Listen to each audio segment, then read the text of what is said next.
No, profesor. Muy bien. Bueno, entonces ya hasta ahorita hemos visto buena parte del metabolismo de obtención de energía, que la mayor parte de lo que hemos visto pues es la parte de catabolismo, es decir, degradación de compuestos de alta energía como la glucosa para obtener ATP.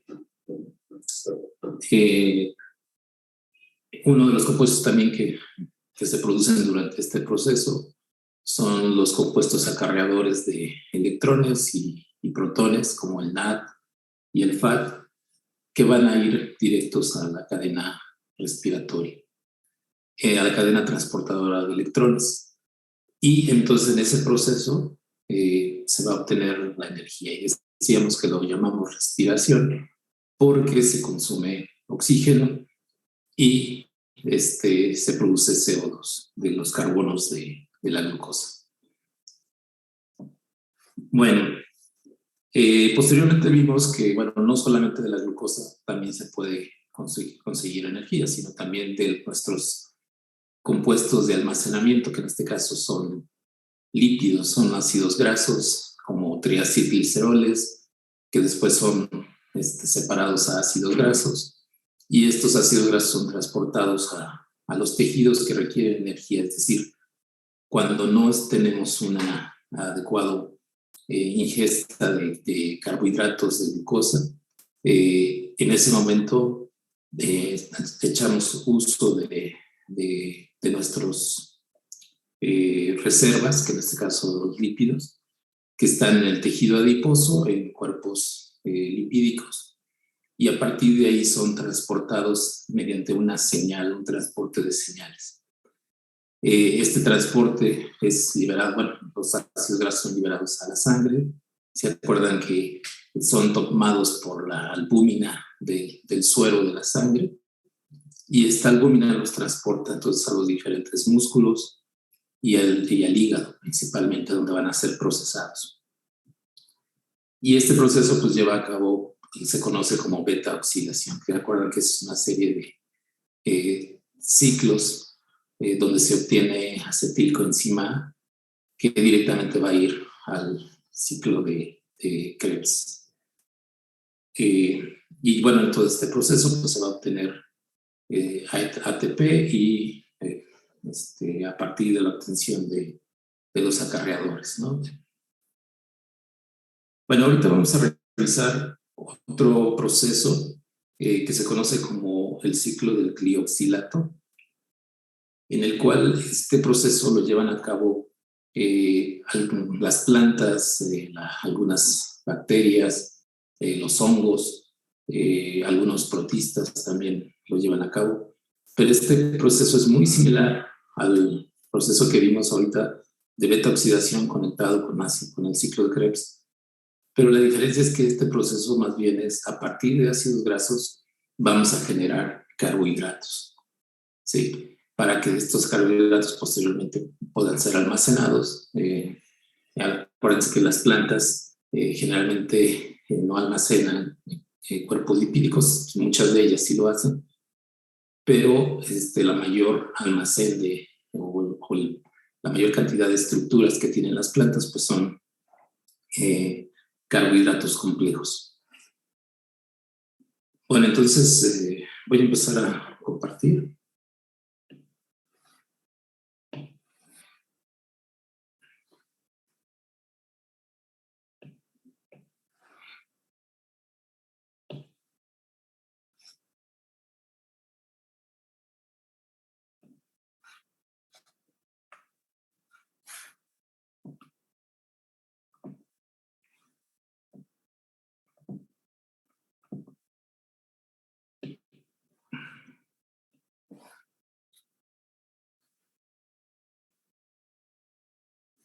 Bueno, pues ahí en pantalla ya tienen todo la parte compleja de este ciclo. Recording in progress. Vamos a ir explicando parte por parte. En este caso, todo inicia a partir de estos cuerpos lipídicos que también se llaman oleosomas, que tienen muchas plantas, los hongos también los producen. Son el símil de nuestros cuerpos lipídicos que tenemos en el tejido adiposo. En este caso, estos triacilgliceroles están conectados a esta estructura que se llama el glioxisoma, que el glioxisoma lo que vamos a contener es también otro organelo dentro de la célula, el cual va a tener la función ahora de degradar estos ácidos grasos. Entonces, los triacilgliceroles, como veíamos, en un proceso muy similar a lo que pasa en los animales, son degradados a ácidos grasos. Y estos ácidos grasos van a entrar a este proceso de beta-oxidación, ¿sí? Entonces, la beta-oxidación también se lleva a cabo en plantas, en los hongos, como les decía, también en algunas bacterias y algunos protistas.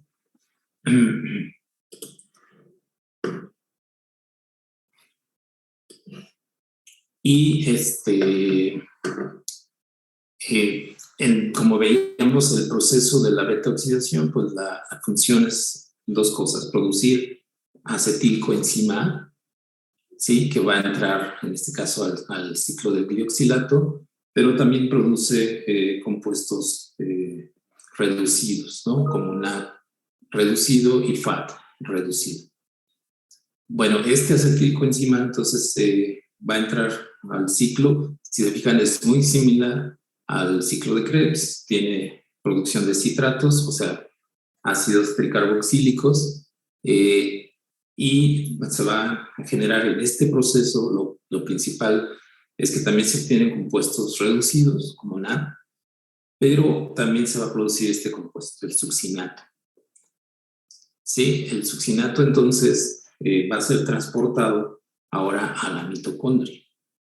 Sí, hay un sistema de transportes específicos. El succinato entonces es llevado al interior de la mitocondria, es transformado a fumarato y de ahí es producido o transformado por otra enzima hacia malato. El malato tiene una estructura muy similar, es decir, muchas de estas enzimas que funcionan aquí son isomerasas, y una vez que se produce entonces el malato ya puede ser utilizado por las plantas para la producción de carbohidratos complejos. Obviamente primero es liberado al citoplasma, y en el proceso de formación de estos carbohidratos se siguen produciendo compuestos reductores. Se forma entonces oxalacetato, y con una enzima muy específica de este tipo de organismos, que es la fosfenol piruvato carboxilasa, es lo que quiere decir PEP. Se produce entonces el compuesto, fosfenol piruvato. En este caso aquí, para este proceso, como es una descarboxilación, se libera CO2, se utiliza entonces ATP, se invierte, digamos, una molécula de ATP.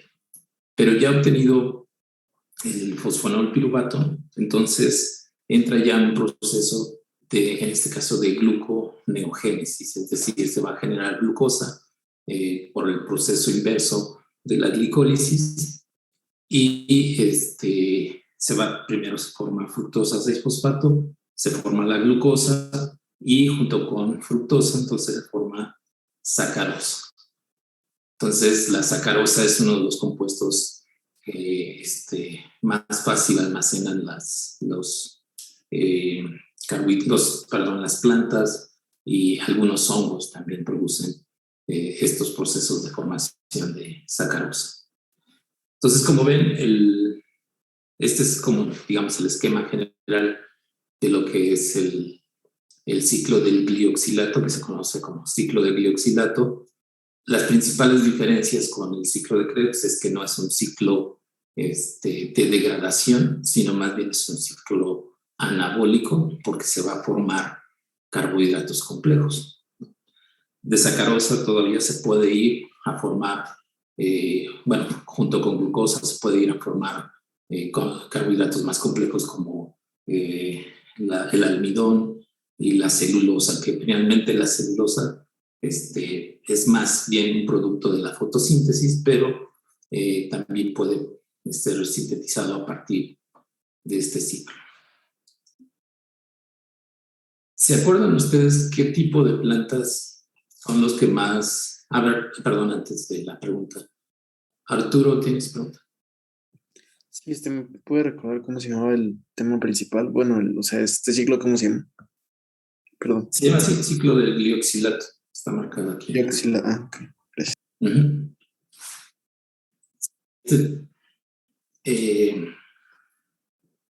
Les digo, a diferencia del ciclo de Krebs, que les digo, si se fijan, es muy parecido.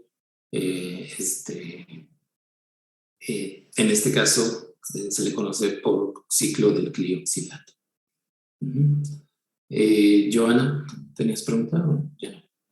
No, era la misma que mi compañero Arturo. Lo siento. Gracias. Muy bien. Bueno, entonces ahora va mi pregunta. ¿Qué plantas se acuerdan ustedes que produzcan más compuestos grasos, triacilgliceroles? ¿Cuáles son las plantas? Las CAM. Bueno, C4. pues eso es más, pero algo más específico. De las que ustedes consumen, por ejemplo, ¿cuáles dicen, estas tienen más carbohidratos? Digo, perdón, lípidos.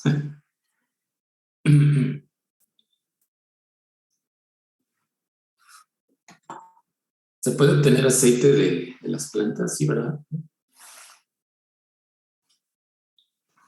La de... Sí, el ¿no? palmítico, Bueno, por ejemplo. Perdón.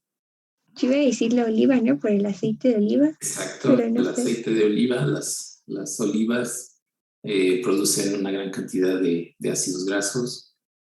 El aceite, el palmítico, por ejemplo, ¿de dónde lo sacamos?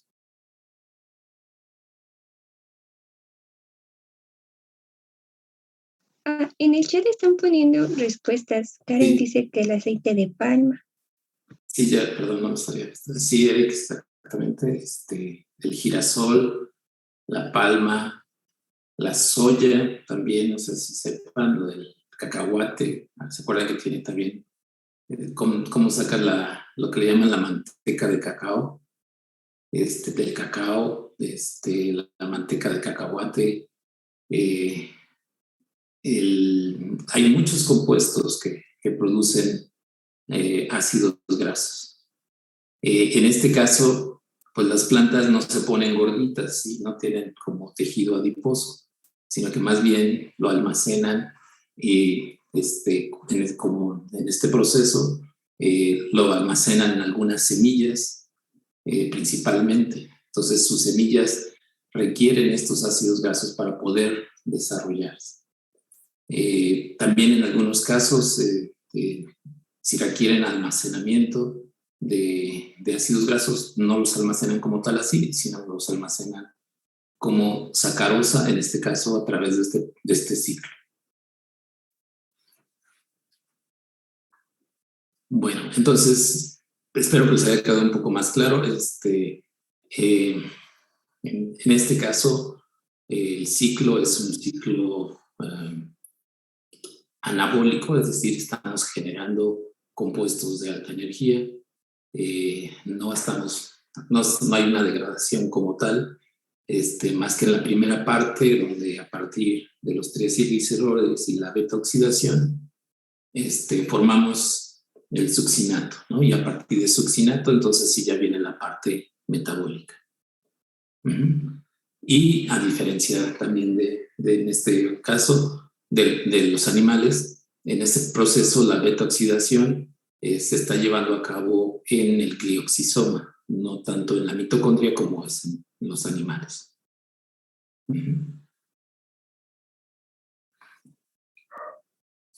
Bueno, también nos pone Karen que sí es cierto, en las palmas se obtiene también el ácido palmítico o el aceite de palma.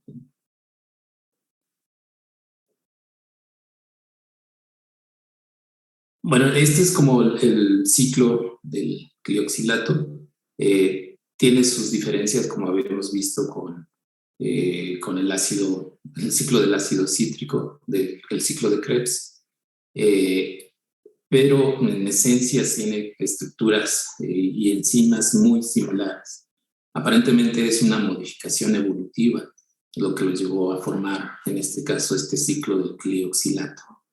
Sí, les digo, se produce en las plantas, en los microorganismos, a excepción de los animales.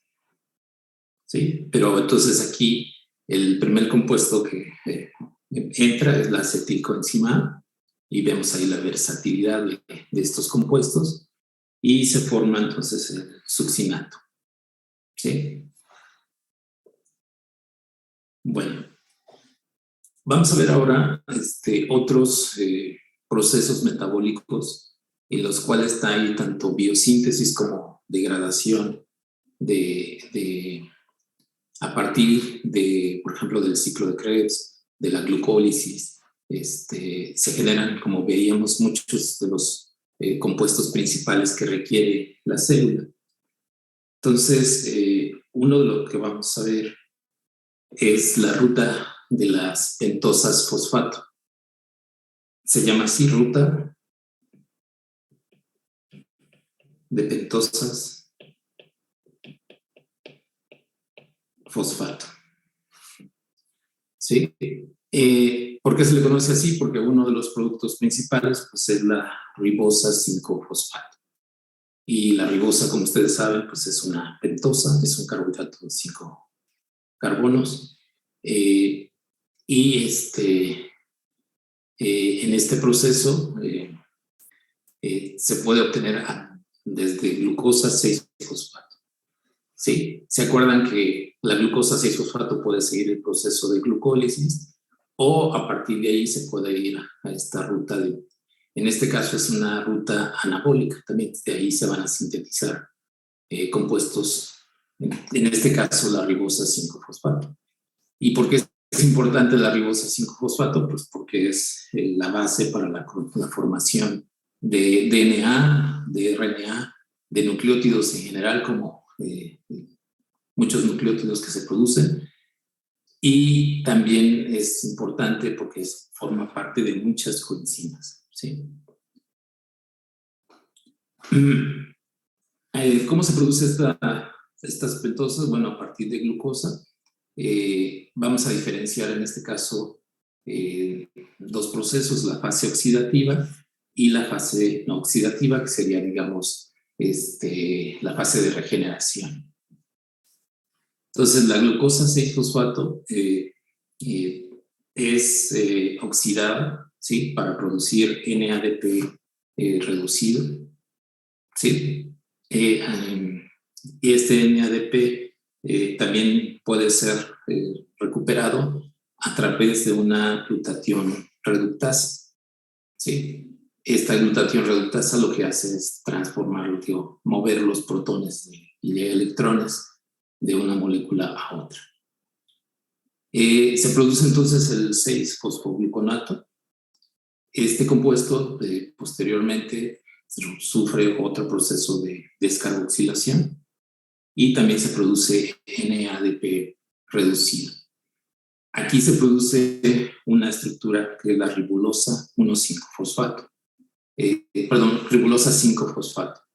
Este compuesto es el precursor de la ribosa 5-fosfato que a su vez pues, va a dar origen a los nucleótidos.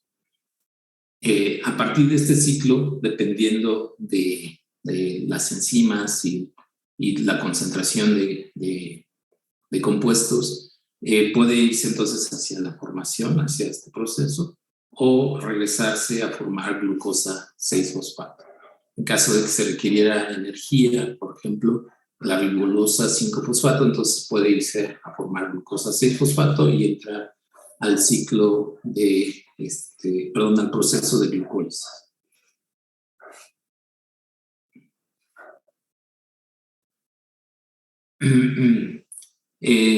Bueno, como ven, en este caso pues es un proceso anabólico, decíamos, y es a partir también de compuestos de la glucólisis. Entonces, es muy importante la ruta de las pentosas porque a partir de ahí pues, se producen los nucleótidos, ¿no? Bueno, otro proceso también que tiene que ver con muchos de los productos de generación de energía es sobre todo, por ejemplo, ¿qué pasa si nosotros habíamos mencionado ya de estas dietas en las cuales se disminuye la concentración de carbohidratos y más bien se incrementa la concentración de proteínas? O también si estamos en ese proceso de hacer ayunos, o en el caso de ya más extremo de un proceso de inanición, es decir, que no tenemos alimento, nuestras células al requerir energía entonces echan mano, si una vez que ya se terminaron los lípidos de reserva, entonces entran en un proceso de degradación y pueden entonces ahora usar la proteína intracelular. Pueden empezar a tomar proteínas intracelulares, o como decíamos, si a partir de la dieta tenemos una alta concentración de proteínas, también se puede producir o se pueden utilizar ahora proteínas para la obtención de energía. El primer paso, obviamente, pues es la degradación de estas proteínas a aminoácidos. Estos aminoácidos van a ser posteriormente utilizados sobre todo para la obtención de carbonos, esqueletos de carbono. Sí, estas estructuras se van a producir los cetoácidos, que de ahí también parte de eso viene el nombre de la dieta ceto, y estos cetoácidos entonces ya pueden entrar directamente al ciclo de Krebs, el ciclo del ácido cítrico, y obtener entonces energía. En algunos casos, si les decía, si la dieta tiene demasiada proteína, esto se puede producir una gran concentración de oxalacetato y se puede volver a sintetizar glucosa, pero ahora a través del proceso que hemos visto como gluconeogénesis. Ahora, a partir de los aminoácidos, una vez que son degradados, y regresamos a esta parte, uno de los compuestos que se generan en esta degradación de aminoácidos son los grupos amonio. ¿Sí? Estos grupos son altamente tóxicos. Entonces, el cuerpo se tiene que deshacer o utilizarlos rápidamente. Lo primero, pues, es regresarlos a la biosíntesis de otros aminoácidos, la parte de nucleótidos o la biosíntesis de aminas biológicas, ¿sí? Dado que son muy reactivos y pueden ser muy dañinos. Entonces, lo primero, pues, es utilizarlos. Si no los puede utilizar porque hay una alta concentración, es decir, ya los utilizó lo suficiente y todavía le quedan demasiado grupo amino, entonces sí tiene que degradarlos. Entonces, más bien sacarlos del cuerpo. Para eso, entonces, entra a otro ciclo que se llama el ciclo de la urea, a partir de formar este compuesto, el carbamoil fosfato, y ya entra al ciclo de la urea, en el cual al final pues sale como un proceso, un producto de excreción, la urea. La urea, como saben, pues, es rica en nitrógeno, es decir, es una forma más estable. La urea tiene mayor estabilidad que el grupo amonio y entonces lo permite que sea excretado. Entre los compuestos que se producen en el ciclo de la urea y en el ciclo del ácido cítrico, hay lo que se le llama una conexión, esto del shunt, de diferentes aminoácidos como aspartato, arginino y compuestos de succinato entre el ciclo del ácido cítrico y la urea. ¿Sí? Entonces es una unión entre estos dos ciclos que le permite entonces estar utilizando compuestos intermediarios entre estas dos rutas para poder estar conectados. Igual, si a partir del ciclo del ácido cítrico se produce mucho aspartato o compuestos de arginina, entonces también podrían ser utilizados para degradar en el ciclo de la urea. ¿Sí? Entonces, esto es lo que se produce cuando tenemos una alta concentración de proteínas en la dieta, porque cambiamos nuestra dieta, digamos, disminuimos la concentración de carbohidratos y ahora vamos a producir más proteínas, o vamos a utilizar más proteínas.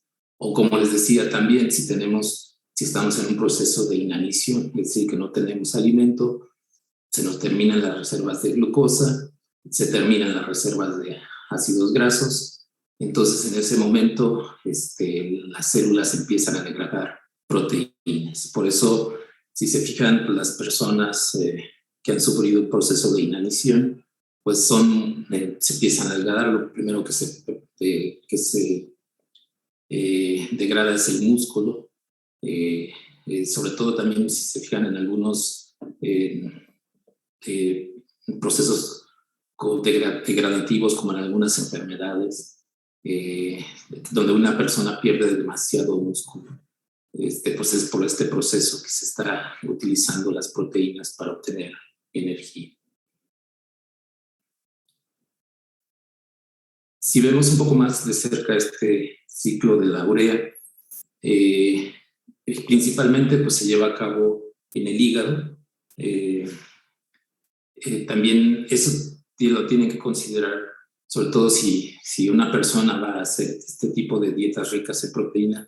Les digo, primero tiene que ir a un médico para que lo valore y que les haga análisis de las enzimas hepáticas que tiene, si están funcionando bien, si no tienen ningún problema, para poder llevar a cabo este proceso, porque lo que van a hacer es poner al hígado a funcionar constantemente, ¿sí?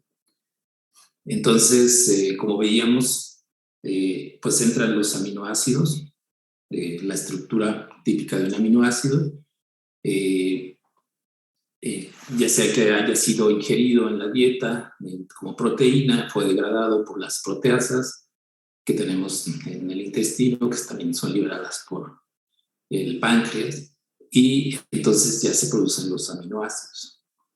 Estos aminoácidos entonces van a formar dos compuestos, los cetoácidos y el glutamato. El glutamato se origina porque, bueno, cualquier aminoácido con el cetoglutarato van a formar entonces estos dos compuestos, glutamato y los cetoácidos. Si se fijan, el grupo R de cualquier aminoácido sigue estando aquí, ¿sí? Por eso no tiene un nombre específico, sino nada más se conocen como cetoácidos. Y estos cetoácidos van a entrar o van a ser posteriormente degradados para obtener piruvato.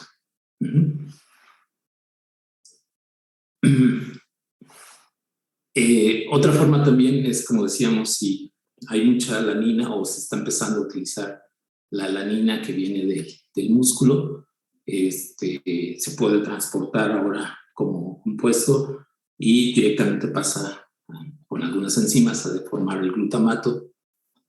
Y a partir de ahí, si estamos marcando aquí el grupo amino, se pasa al glutamato y después es ya liberado como grupo amonio, ¿sí? Este grupo amonio también puede venir de la glutamina. Entonces vean cómo de diferentes aminoácidos puede entrar. Entonces, una vez que se forma ya el grupo amonio, como les decía, tenemos que liberarnos de este compuesto porque es altamente tóxico. De hecho, cuando una persona no puede filtrarlo, no puede eliminarlo. Este grupo amonio puede empezar a causar muchos problemas. Se puede ir a la sangre, se puede ir a diferentes tejidos y empezar a producir pues, mucho daño porque es altamente reactivo. Entonces, el grupo amonio puede ser liberado directamente, así como grupo amonio, que le da también el olor característico a la orina, pero también se puede hacer como urea o en algunos casos como ácido úrico.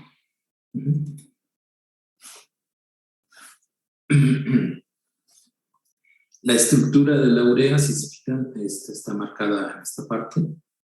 En este caso, ahí está, es un carbono que está unido a dos grupos amino y estas aminas, o bueno, estos aminos pues vienen directamente de la parte del grupo amonio. El ácido úrico también tiene una estructura tipo, es una amina, es una purina y el nombre correcto es un nucleótido porque tiene nitrógenos, carbonos y oxígenos. Entonces, este nucleótido, el ácido úrico, tiene que ser también degradado excretado como tal. Y todos estos aminos o nitrógenos que se marcan aquí, pues el origen de estos viene de los aminoácidos que se fueron degradados.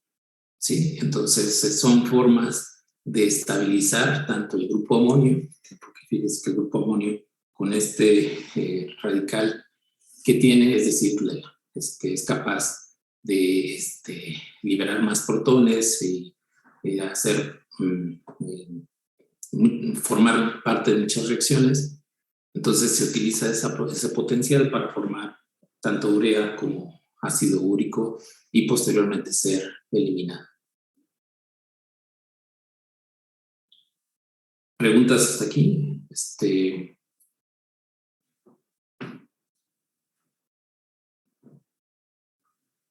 No, profe, todo bien. Okay. Ya es como un resumen, digamos, de todos estos procesos que hemos visto, donde a partir de los alimentos, de la ingesta que estamos haciendo, podemos tener pues, diferentes compuestos o biomoléculas, principalmente proteínas, polisacáridos, carbohidratos y lípidos. ¿Sí? Muchos de estos compuestos pues, van a tener que ser degradados, ¿no? El primer proceso que se lleva a cabo en el estómago es una digestión, es decir, una degradación de todos estos compuestos para poder obtener entonces compuestos más sencillos. Las proteínas, los polisacáridos y los lípidos, como saben, pues vienen en compuestos multiméricos que tienen que ser degradados a sus monómeros, en este caso aminoácidos, azúcares más simples, el principal es la glucosa, y ácidos grasos y glicerol.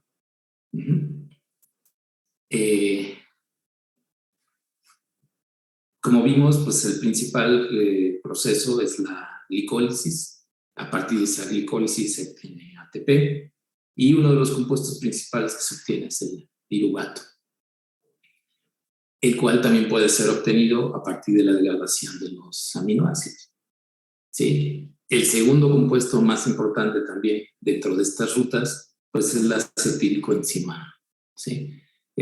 Acuérdense que el grupo acetilo es de los carbonos que vienen de la glucólisis y en este caso también o del esqueleto de carbono o si usamos la beta-oxidación, la beta-oxidación entonces nos produce acetilcoenzima. Entonces ya a partir de acetilcoenzima entra al ciclo de Krebs, donde se libera tanto CO2 como una gran cantidad de compuestos reductores, ¿sí? Acuérdense, estos procesos es un proceso de oxidación, por eso se llama beta-oxidación, la glucólisis es una beta-oxidación, la degradación de aminoácidos, y lo que se quiere generar ahí es un poder reductor a partir de compuestos NAD reducidos. El NAD entonces ahora va a entrar al transporte electrónico a la cadena transportadora de electrones, donde se va a generar a través del potencial de membrana, que decíamos que es la otra parte de la obtención de energía, y ese potencial de membrana va a ser convertido a ATP, altas concentraciones de ATP. ¿Sí? Y se acuerdan que el ATP pues, es muy utilizado como moneda de cambio, no porque es el compuesto con mayor energía, ¿sí? Sino porque hay una alta concentración, es un compuesto sencillo, relativamente sencillo, que puede ser sintetizado relativamente fácil, ¿sí? Entonces, es más bien utilizado porque tenemos mucho ATP que podemos utilizar. Y en ese mismo proceso, los electrones que venían de la fuerza reductora del NAD tienen que ser estabilizados en una molécula, valga la redundancia, más estable como es el agua, y esto es a partir de utilizar oxígeno, un átomo de oxígeno, 2 protones, y se estabiliza en una molécula de agua. Entonces se va a liberar agua, CO2, y de la degradación de los aminoácidos se degrada los amonios, las aminas, ¿sí? En general, ya sea como el grupo amonio, como urea o como ácido úrico. Y todo esto entonces van a ser los productos de desecho. Entonces vean cómo, digamos, todo el proceso del metabolismo, en este caso el catabolismo para la obtención de energía. Entonces ahí podemos definir como las 3 etapas principales. Primero el desdoblamiento de las macromoléculas, es decir, la degradación, la digestión. La segunda etapa es la oxidación a formar compuestos de acetilcoenzima y la producción de compuestos reductores y también generación de algo de ATP. Pero ya en la etapa final es la oxidación completa, ¿sí? De la acetilcoenzima hasta CO2 y agua. Y con la producción de NAD y FAT para obtener finalmente altas concentraciones de ATP. Bueno, ¿alguna duda o comentario hasta aquí?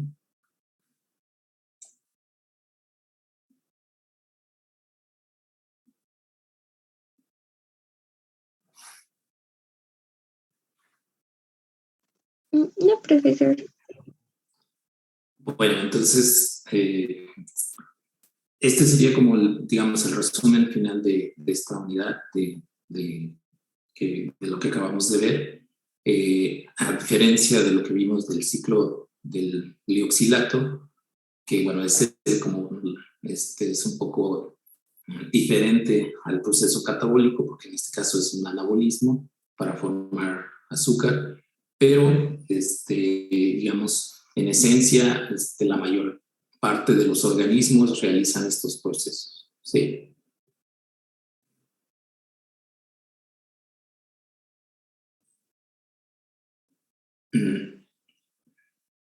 Bueno, esto es nada más para recordarles la función que tiene la parte de este ácido cítrico y la conexión que tiene con diferentes rutas. Entonces, cómo se conecta una ruta catabólica con una gran cantidad de rutas anabólicas. Esto ya lo habíamos visto en el ciclo de Krebs. Bueno, aquí nada más mencionarle estos procesos donde se conectan rutas catabólicas, rutas anabólicas, específicamente en el ciclo del ácido cítrico, el ciclo de Krebs, se llaman como rutas anapleróticas. Voy a poner aquí.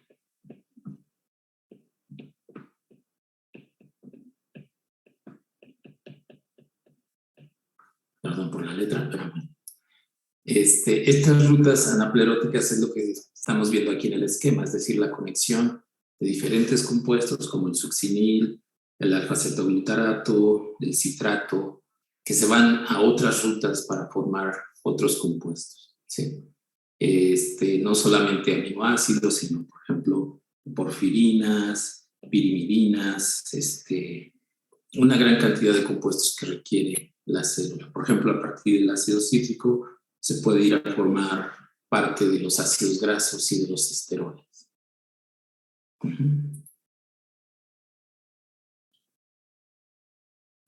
Bueno,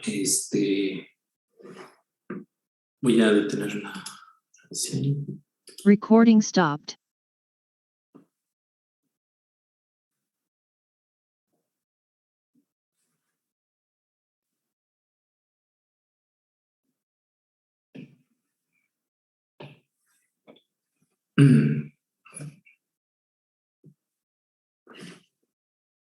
Bueno, ahora les voy a mostrar, les había comentado que vamos a revisar una página que contiene la enciclopedia de genes y genomas. No sé si alguien la pudo ver, pudo jugar un ratito con ella.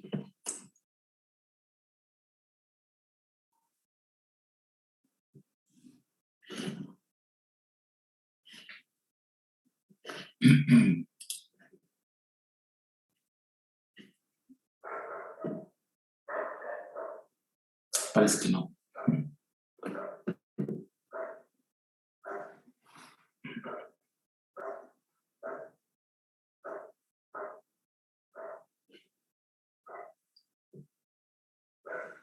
Bueno, déjenme compartirles.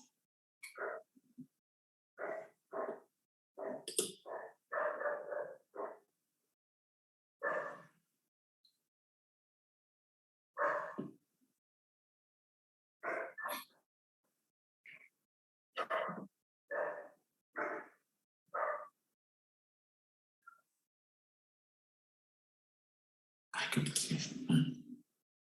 ok.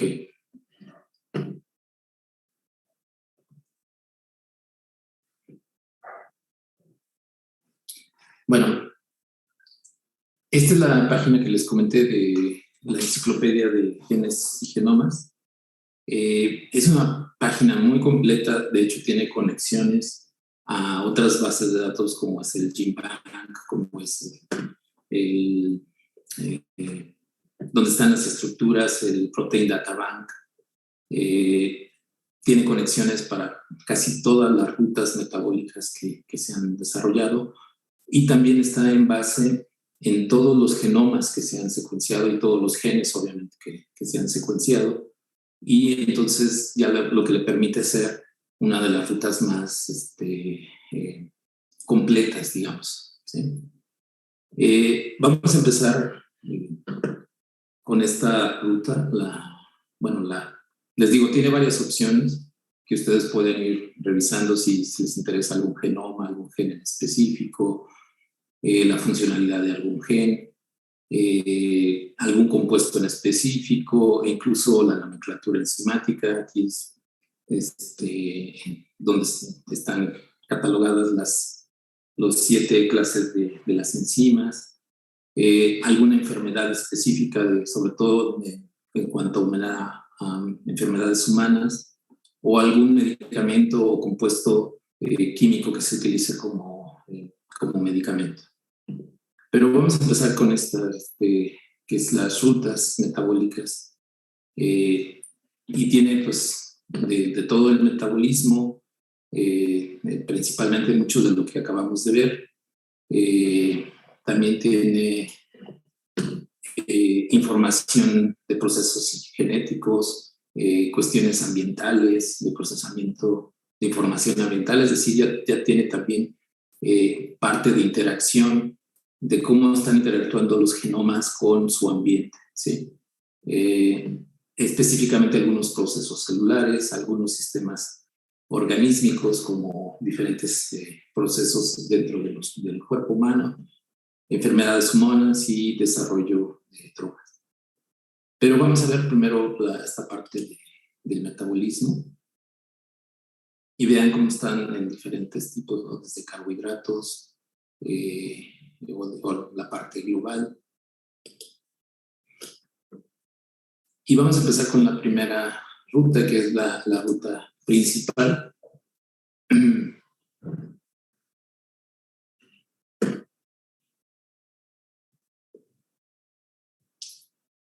Dependiendo de la capacidad de internet que tengan, van a estar más rápidos o más lentos. De hecho, aquí todavía falta un poquito. Pero más o menos esta es como la idea. De hecho, ya habíamos visto una imagen de estas estructuras, de cómo digamos, aquí están todos los procesos bioquímicos. Lo voy a hacer más pequeño. Aquí están englobados ahí, ahora sí, todos los procesos. Así a ojo, ¿qué sería? ¿Qué ruta sería? ¿El ciclo de Krebs? Es el ciclo de Krebs específicamente, sí. Por ejemplo, aquí está la beta-oxidación, acá está la cadena transportadora de electrones. Entonces, los procesos que llevan al ciclo de Krebs, pues es la degradación de carbohidratos que están aquí en morado. Los colores se identifican acá a diferentes rutas, ¿no? Entonces, lo voy a hacer un poquito más grande para que veamos ya específicamente algunas rutas.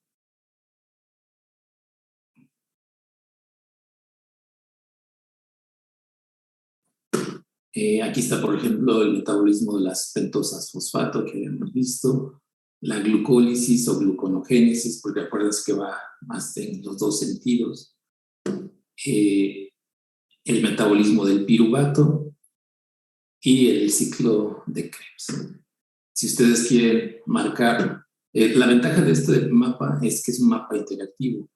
Si yo me pongo en algunas de las estructuras, me va a decir, por ejemplo, qué compuesto es este. Este es fosfoglicerato. Si me voy un poco más arriba, encontraríamos, aquí está la glucosa, ¿sí? Después vendría glucosa 6-fosfato, fructosa. Los voy a marcar. Si ustedes van a este lado y le ponen un clic aquí, se marca, en este caso, la glicólisis. ¿Sí? Desde qué rutas pueden llegar. Aquí, por ejemplo, desde alfa-glucosa, glucosa 6-fosfato, se van marcando. Aquí es donde se divide en los dos compuestos, ¿se acuerdan? De 3 carbonos, para finalmente producir este compuesto, el gliceraldehído fosfato. Y se sigue la ruta hasta obtener el piruvato. Y ahí les da la estructura, si se fijan también.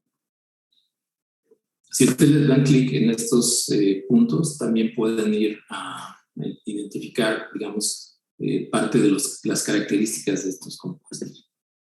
Si le dan clic a las líneas, ahí están todas las enzimas. Se fijan, esas son todas las enzimas porque son también de diferentes organismos que son reconocidos. ¿Sí? Si marcamos también, por ejemplo, el ciclo del ácido cítrico, pues aquí ya están todos los compuestos. El primero sería la acetilcoenzima A, ¿sí? Y bueno, aquí va entrando al ciclo. El primero es el ácido cítrico. Y en general, pues todos los compuestos que se van generando hasta el oxalacetato. Bueno, después del ácido del ácido cítrico, de los ácidos tricarboxílicos o ciclo de Krebs, ¿qué seguía?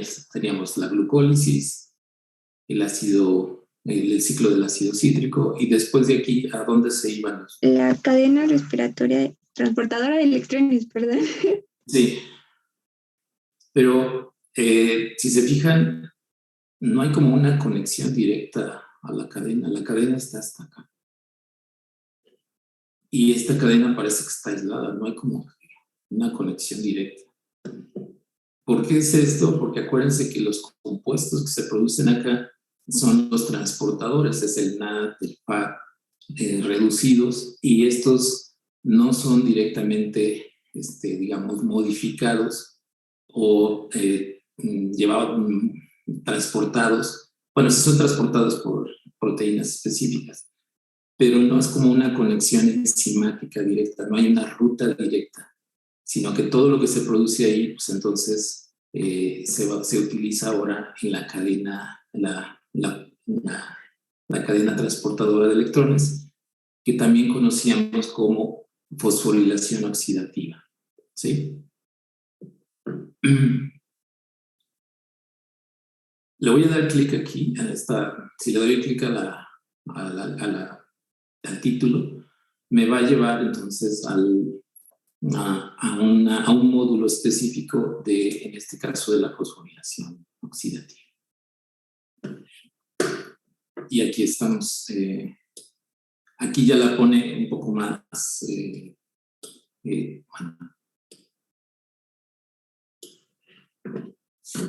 desarrollada, en este caso, todas las estructuras. Fíjense, cada una de estas es una proteína que forma, en este caso, el complejo 1, que acuérdense que el complejo 1 lo que hace es empezar a mover los electrones que trae el NAD.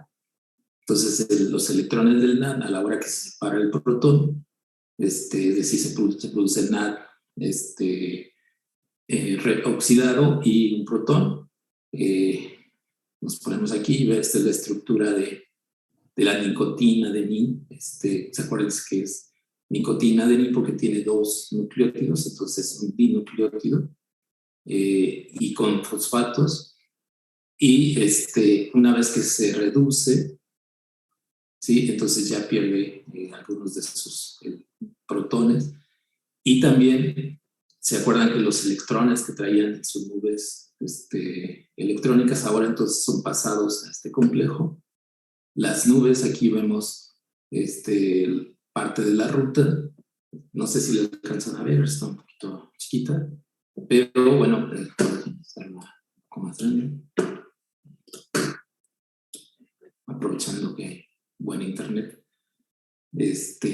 Y entonces aquí va el electrón, está marcado aquí, y en este proceso, la energía que trae el NAD, entonces se usa para producir protones y mover los electrones.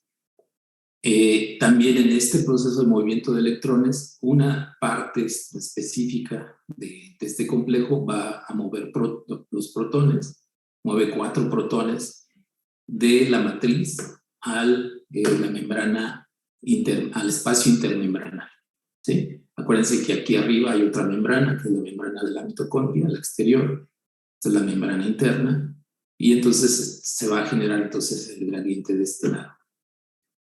Los electrones siguen su flujo, aquí está marcado con esta estructura.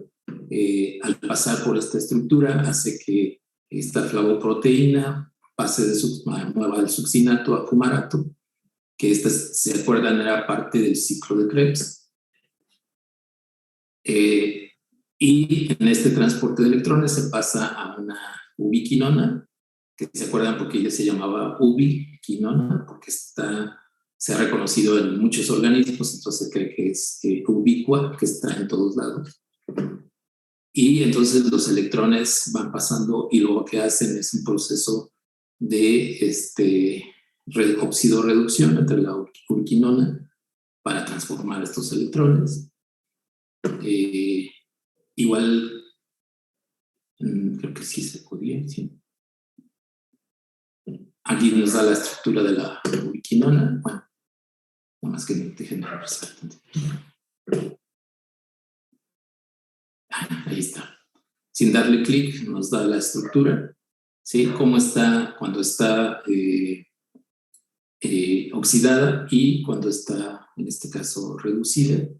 Y entonces en este proceso se transfieren los electrones al complejo 3.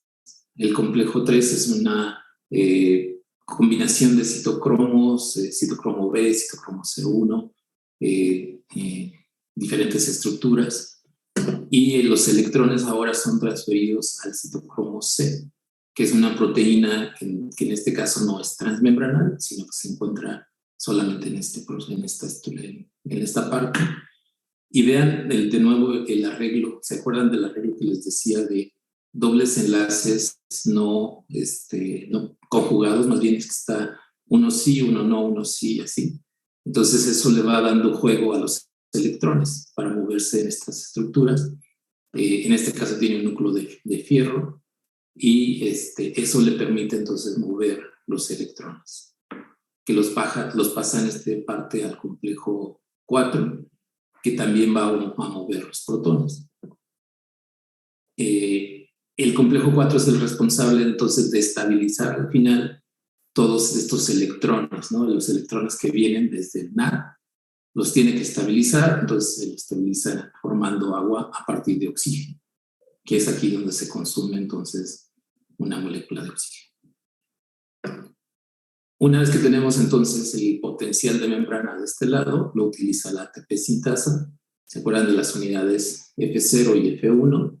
La F0 es la que está atravesando la membrana y la F1 pues, es la que va a hacer a partir de ADP. Aquí está la estructura. Con un fosfato va a formar entonces ATP. Y digamos, es el proceso de la biosíntesis de ATP a través de la cadena transportadora de electrones. Pero vean lo complejo que son estos complejos, finalmente, por eso se llaman así. También en los números que están aquí, si los identifican, es los números de la convención enzimática. Sí, por ejemplo, 1 quiere decir que es de las primeras, que es una transferasa.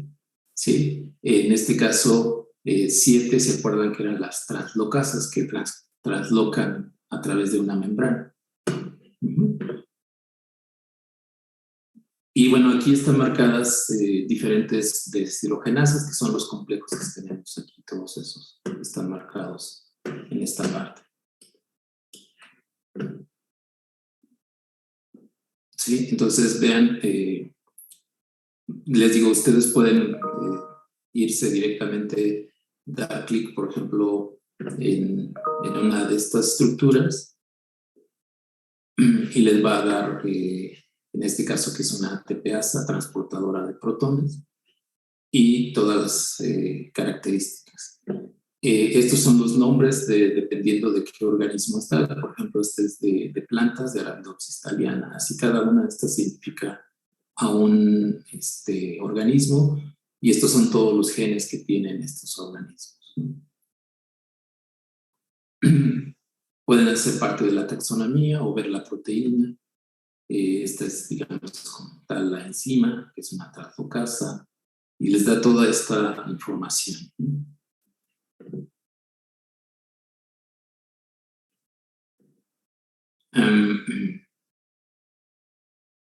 Y al final también vienen links para diferentes bases de datos, sobre todo, por ejemplo, si quieren ver la estructura tridimensionalmente, también les da la conexión, digamos, a estos procesos. Voy a resaltar. Bueno, déjenme regresar. Ya nada más les quiero marcar algo que es importante que ustedes lo vean. En el metabolismo del piruvato,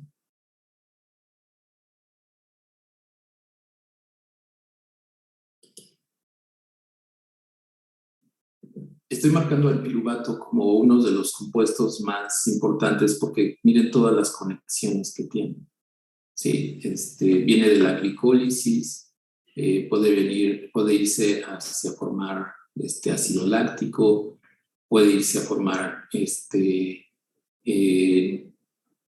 compuestos de nicotina, nicotinamina, puede formar anticuerpos, se puede ir a formar acetilcoenzima, entrar al ciclo de Krebs, que está hasta acá. Bueno, fue a partir de hexanacetato. también se puede, como veíamos, ir a formar etanol, ¿sí? Y a partir también del piruvato, de acetilcoenzima, pues se pueden formar todos los anticuerpos, ácidos grasos, un montón de cosas, ¿no? Entonces es una de las moléculas que mayor conexión y más útiles son en el metabolismo. Y ya nada más para marcarles, ustedes pueden definir, por ejemplo, si les preguntan de todas estas enzimas, aquí están todas las enzimas de muchos organismos, pero ¿cuáles son las enzimas que tiene, por ejemplo, el humano? Entonces, en esta parte, bueno, ahí no lo van a ver porque aparece otra pantalla donde seleccionamos el nombre del humano. Ya lo seleccioné. Y ahora, me está marcando en verde todas las enzimas que tiene el ser humano. ¿Sí? Las que están en blanco, pues ya no me las marca porque son posiblemente de otras organismos, ¿sí? Pero bueno, aquí podemos ver, entonces a partir de piruvato se puede ir a formar lactato, como decíamos, el ácido láctico, también se puede ir a formar etanol. Es decir, se formaría el acetaldehído y del acetaldehído se puede formar etanol. ¿Ustedes sabían que el ser humano puede producir etanol?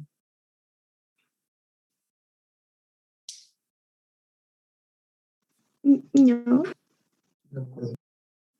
Bueno, ahí hay un poco de controversia. Algunos autores, algunos investigadores dicen que este etanol que se produce en el ser humano lo producen nuestras bacterias y algunas hongos que tenemos en el tracto digestivo. ¿Sí? Entonces, más bien utiliza las enzimas de las bacterias y del tracto digestivo. Pero cuando se secuenció el genoma humano, se encontraron estas enzimas, que estas enzimas se utilizan para formar etanol. Entonces, hay algunos investigadores que están trabajando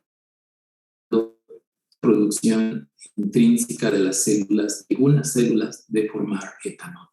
Y ellos ya han encontrado una producción muy baja, obviamente, no lo suficiente como para que sea tóxico en el organismo, pero sí hay un proceso de formación de etanol en el humano, independientemente de los organismos que tenemos en el tracto digestivo. Y entonces, bueno, eso es muy interesante porque nunca se había podido determinar si nosotros podíamos llevar a cabo la fermentación alcohólica. Aquí aparentemente sí tenemos las enzimas, lo estamos marcando, y esas enzimas podrían entonces producir etanol. Sí, Daniel.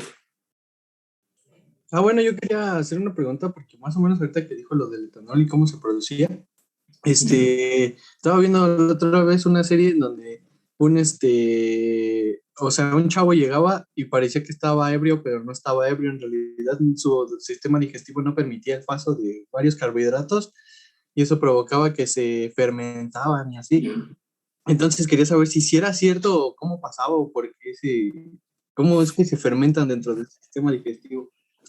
Sí, hay un síndrome que se produce, sobre todo, como decías, esto cuando se consumen demasiados carbohidratos y se tiene algún problema de degradación de esos carbohidratos. Entonces, en ese caso, ese síndrome sí está asociado con algún tipo de bacterias o levaduras que se encuentran en el tracto digestivo y que fueron lo suficiente, es decir, produjeron fermentación alcohólica y fue lo suficientemente alta para producir intoxicación por alcohol. Y entonces te dan los síntomas de intoxicación por alcohol, como si estuvieras tomando. Pero él no había tomado ninguna bebida alcohólica, sino que más bien ese síndrome sí se reconoce, se llama así síndrome de bueno, la traducción es un poco burda, pero es como que tú formas tu propia sistema de fermentación alcohólico. Pero es un síndrome que ya se ha reconocido. Pero obviamente que, por ejemplo, si es una persona, por ejemplo, si yo aquí dando la clase de pronto me pusiera así como si hubiera tomado alcohol, pues lo primero que sería que ustedes me juzgarían, hasta me grabarían, no sé, de esa forma, y no es un proceso de que yo haya tomado alcohol, sino que pudo haber sido una autoformación, una autofermentación, digamos, con los microorganismos. Pero sí se ha reconocido, hay algunas... de hecho, me llamó también la atención, y esta es una página donde dice el cuerpo humano produce alcohol de forma natural y lo hace de forma continua también, pero la cantidad es muy baja, ¿sí? Sin embargo, está esto que está aquí, que se llama el síndrome de autofermentación, lo puedo traducir así, que es ese proceso que mencionabas tú. Una persona que de pronto se intoxica con su alcohol que está produciendo. Y pues les digo, puede tener consecuencias graves, pues, si va manejando o si está trabajando, pues puede tener consecuencias en la persona, ¿no? Bueno, pero digamos que eso es lo curioso que pueden ustedes encontrarse cuando analizan estas rutas, ¿no? Ahora, esto les puede servir, ¿perdón? No, que gracias. Okay. Esto les puede servir sobre todo,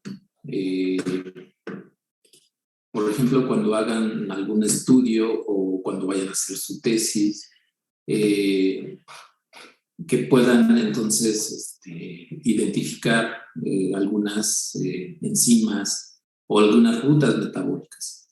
Acuérdense que a partir de que ya se pueden hacer estos procesos que se llaman OMAs, que es el genoma, el transcriptoma, que son los RNAs que se producen, el proteoma, que es todas las proteínas que puede producir, que nosotros las podemos analizar, e incluso el metaboloma, es decir, los metabolitos que podrían estarse sintetizando, se van a encontrar, por ejemplo, con una base de datos con una gran cantidad de secuencias de enzimas, si por ejemplo están haciendo proteoma o transcriptoma, y con eso pueden ver la producción diferencial, es decir, bajo una condición u otra condición.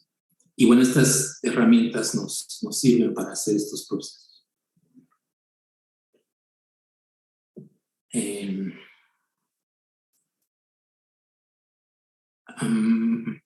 Bueno, me voy a regresar un poco a la glicólisis. Aquí está la glicólisis.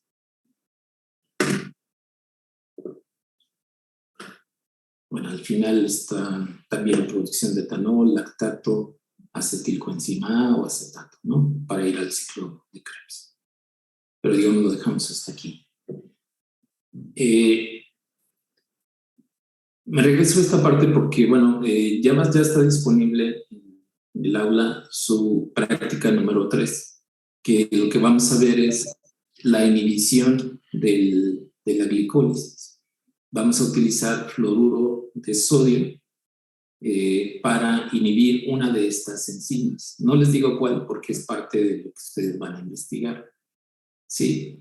Pero en este caso es una forma en la cual se utiliza o se ha utilizado, aunque ya también hay muchas personas o investigadores que están dudando un poco del proceso de inhibición con fluoruro de sodio, pero directamente lo que hace es inhibir una de estas enzimas y entonces vamos a ver cómo se detiene la glicólisis en un proceso de fermentación, ¿sí?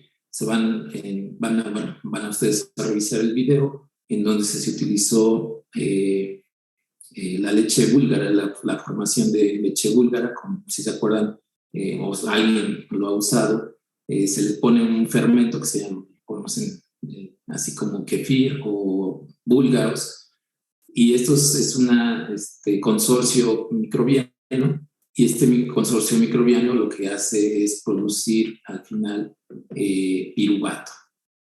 ¿Sí? Entonces, este compuesto, el piruvato, es el que vamos a inhibir la producción de este compuesto y con eso vamos a ver tanto en condiciones sin inhibidor y con inhibidor, cómo se está produciendo piruvato y también cómo se está produciendo lactato. Porque el lactato pues directamente lo expulsan las bacterias al exterior y entonces lo podemos medir también. Entonces, si está inhibido, pues va a disminuir la concentración de lactato. Pero en eso va a consistir la práctica. Entonces ya está disponible ahí la práctica para que la vayan revisando y digamos durante la semana la pueden desarrollar se entrega hasta el domingo, pero bueno, no se esperen hasta el domingo, si la pueden entregar. Pregunta Oscar, la de qué no te entiendo la pregunta, Oscar, si me puedes.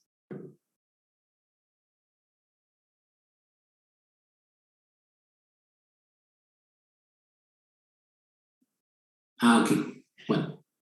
Sí, Joana. Yo me perdí un poco porque me quedé hasta donde estaba la imagen bonita de de la cadena, pero ya no sé cómo hizo para meterles en todas esas vías. Desde Bueno, la ruta original. ajá. No, o sea, me quedé donde estaba bonito y donde estaba la cadena. Sí. Aquí, ¿no? No, más adelante ya ve que le puchurró en cadena fosforilación oxidativa Ajá. y ahí ya no supe qué le ¿Cómo me movió. regresé? Bueno, de ahí si, por ejemplo, si estuviéramos en cualquier ruta, en cualquier módulo, aquí te marca del lado izquierdo, por ejemplo, muchas de las rutas que estás trabajando. Ahí me quedé. Uh-huh. Aquí lo que hice para regresarme simplemente lo hice para atrás en el buscador. O sea, ¿cómo le hice para llegar hasta donde estaba? Que estaba como que en muchas enzimas. Ajá. De aquí me fui a lo de piruvato. Entonces lo que hice fue regresarme. Te puedes seguir aquí en menú y te da el menú. ¿Sí? Entonces, si estás en la fosforilación oxidativa, pues te vas aquí o a carbohidratos, como tú quieras. Y ya te puedes ir entonces a metabolismo del piruvato, que es donde estábamos. Pero este es como puedes navegar, digamos, aquí. Sí, yo ahorita, por ejemplo, estaba en la glicólisis. Aquí, gracias.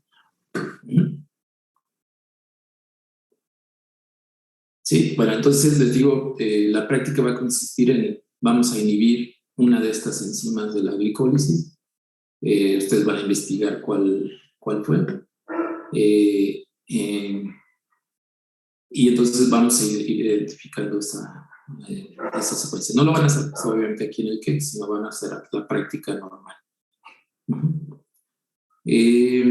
Arturo me dice que ahí se está saliendo. Sí, bueno, pues igual si no se conecta o si está por ahí CSI, pues le comunican, ¿no? Que ya está disponible la práctica para que la vayan trabajando. Sí, Arturo. ¿Es lo mismo? Sí, solo quería avisarle que si puede ver los mensajes que le escribí en el chat, gracias.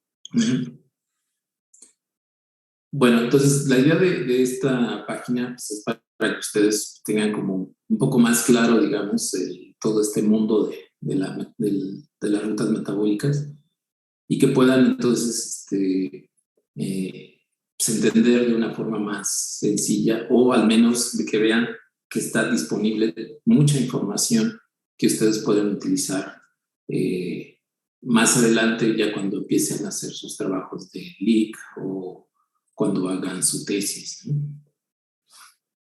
Pero bueno, entonces los anuncios principales es de que ya está disponible la práctica.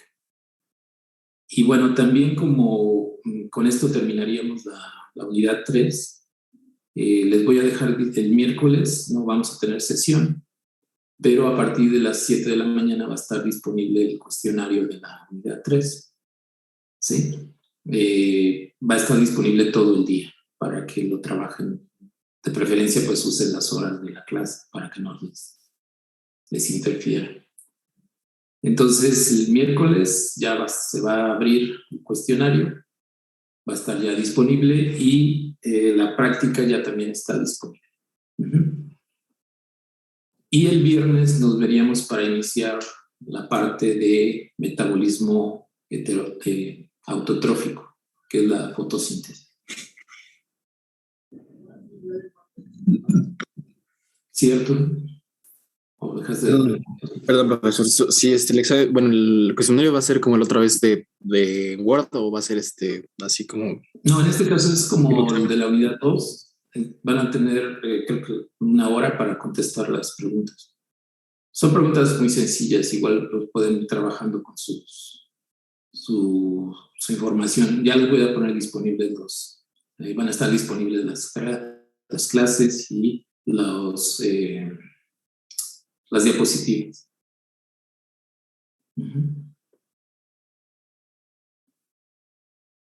Bueno, ¿alguna pregunta o comentario?